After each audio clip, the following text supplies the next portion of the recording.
दोस्तों नमस्कार, मैं मनोज कुमार शर्मा, आजाद हिंद आवाज न्यूज और खबर 24 दोनों के लिए आपके बीच में एक बार फिर अचानक से हिंदूवादी पार्टी ने पाला बदल दिया है और हिंदूवादी पार्टी अब ऐसे काम करने लगी है जो मंदिरों का भी व्यापारीकरण करने लगी है। यह व्यापारीकरण कब से हो गया? किसी मस्जिद का तो व्यापारीकरण नहीं हुआ, किसी मस्जिद में नमाज पढ़ने की तो कोई फीस या टिकट नहीं लगाया जाता, लेकिन भारतीय जनता पार्टी की खूबी देखिए, हर मंदिर में अगर दर्शन करने जाएंगे, चाहे वैष्णो देवी हो या उज्जैन का महाकाल हो या कोई भी मंदिर हो, वहां टिकटें बांटी जाती हैं, पैसे कमाए जाते हैं, प्रसाद भी स्पेशल दिया जाता है। यह है व्यापारीकरण और यह है भक्ति का व्यापार जो भारतीय जनता पार्टी ने शुरू किया है। भारतीय जनता पार्टी ने कोई ऐसे हिंदू स्थलों पर, हिंदू धार्मिक स्थलों पर ऐसे कोई भंडारे नहीं कराए फ्री जो गरीबों को खाना मिल सके, ऐसी धर्मशालाएं नहीं बनवाई, ऐसे हॉल नहीं बनवाए जहां यात्री एयर कंडीशन कमरों में आराम से रह सकें। ये केवल वो करते थे, मंदिर वाले व्यवस्था करते थे धर्मशालाओं की, बड़ी बड़ी धर्मशालाओं की। आज भी आप साईं मंदिर चले जाइए, साईं बाबा के दर्शन करने चले जाइए, वहां सब्सिडाइज रेट पे खाना मिलता है, सब्सिडाइज रेट पर उनके ट्रस्ट के द्वारा कमरा मिलता है। लेकिन यहां उज्जैन में दर्शन के नाम पर ठगी और धंधा मिलता है।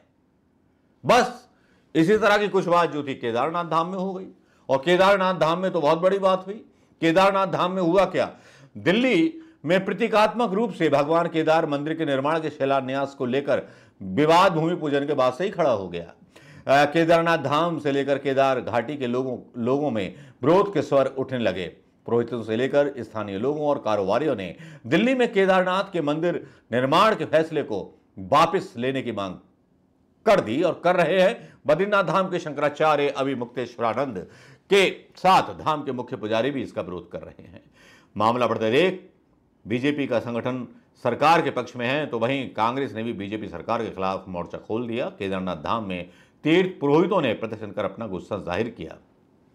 आपको बता दें कि उत्तराखंड के सीएम पुष्कर धामी ने 10 जुलाई को दिल्ली के बुराड़ी में बनने जा रहे केदारनाथ मंदिर का भूमि पूजन किया था। इस दौरान मुख्यमंत्री धामी ने कहा था कि दिल्ली में बाबा केदार के मंदिर निर्माण से शिव भक्तों की मनोकामना पूरी हुई। इस मंदिर से बाबा के भक्तों और सनातनी संस्कृति की आस्था को बल मिलेगा। सीएम ने कहा कि बुराड़ी पावन धरती पर उत्तराखंड और सनातन संस्कृति के मूल परिचायक बाबा केदारनाथ का धाम हमारी संस्कृति और आस्था का आधुनिक प्रतीक बनेगा।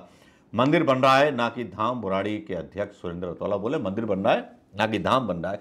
ये बीजेपी वाले ना कुछ करते रहते हैं। इसका विरोध पहाड़ों पर हो रहा है और जम करके हो रहा है, और इस तरह से हो रहा है कि अभी मुक्तेश्वरानंद शंकराचार्य जो होते हैं वो सीधे सीधे तो सवाल उठाते ही हैं और सीधे सीधे भारतीय जनता पार्टी के चोर होने पर आरोप लगा देते हैं। वो एक निजी चैनल को इंटरव्यू देते हुए दावा करते हैं कि जो सोना था केदारनाथ का, वो कहां गया, वो बीजेपी सरकार कहां ले गई, उसके बारे में बात क्यों नहीं करती है बीजेपी सरकार, उसके बारे में कोई पत्रकार बात क्यों नहीं करता है। इतने किलो सोना ले गए वो, उसके बारे में क्यों नहीं बात करते। 2 कुंटल से ऊपर सोना। श्री गुरुभ्यो नमः।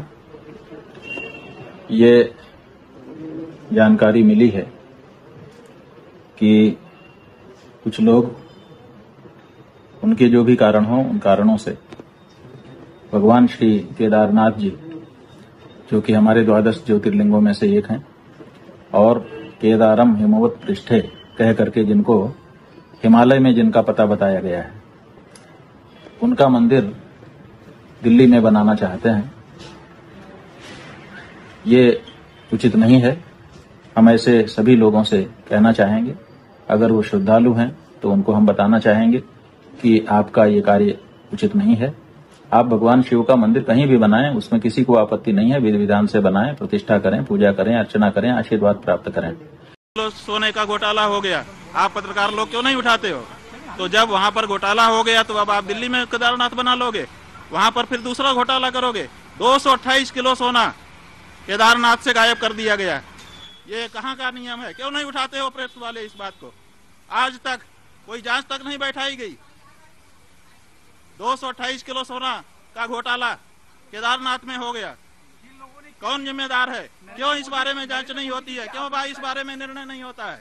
और अब आप कहेंगे हम दिल्ली में ही केदारनाथ बना लेंगे। ये नहीं। विरोध में शंकराचार्य बहुत बुरी तरह से नजर आ रहे हैं और पहाड़ों के लोगों का प्रदर्शन भी साफ नजर आ रहा है। क्या आपको लगता है कि जिस तरह से शंकराचार्य जी ने सवाल उठाए वहीं पद्मनाभ मंदिर, जहां लाखों हजार करोड़ रुपए का सोना और खजाना सरकार ने जब्त किया, और बीते कल उड़ीसा के जगन्नाथपुरी मंदिर का भी खजाना खोला गया और जब्त किया गया। ऐसी क्या कमी थी सरकारी खजाने में या किसी और के खजाने में जो मंदिरों का खजाना सरकारी एजेंसियां लूट रही हैं, या सरकार के लोग लूट रहे हैं, या उन ट्रस्टों को वो खजाने का अधिकार क्यों नहीं दिया जाता जो कम से कम खाने पीने का इंतजाम, कुछ अस्पताल खुलवाते, कुछ धर्मशालाएं खुलवाते, एयर कंडीशन, लेकिन सरकार खुलवाएगी तो उन पर चार्ज लेगी। हो सकता है जगन्नाथपुरी पर भी टिकट लगा दिया जाए, केदारनाथ पर भी टिकट लगा दिया, वो तो कर ही दिया है उन्होंने, खुदाई हो रही है पीछे केदारनाथ मंदिर के, उसका भी विरोध कर रहे हैं। नवीनीकरण के नाम पर किस तरह से हमारे सनातन धर्म के उन पवित्र धामों को अपवित्र किया जा रहा है, ये बात तो माननी होगी। क्यों भक्तों, आपकी क्या राय? असली हिंदू हो कि मोदी और अमित शाह के भक्तों? मोदी और अमित का धर्म वो तुम्हारा धर्म है, या शंकराचार्य जी का धर्म वो तुम्हारा धर्म है? खैर, तुम्हें जो कहना है कह सकते हो, गालियां दे रहे हैं दे सकते हो। नमस्कार, जय हिंद दोस्तों।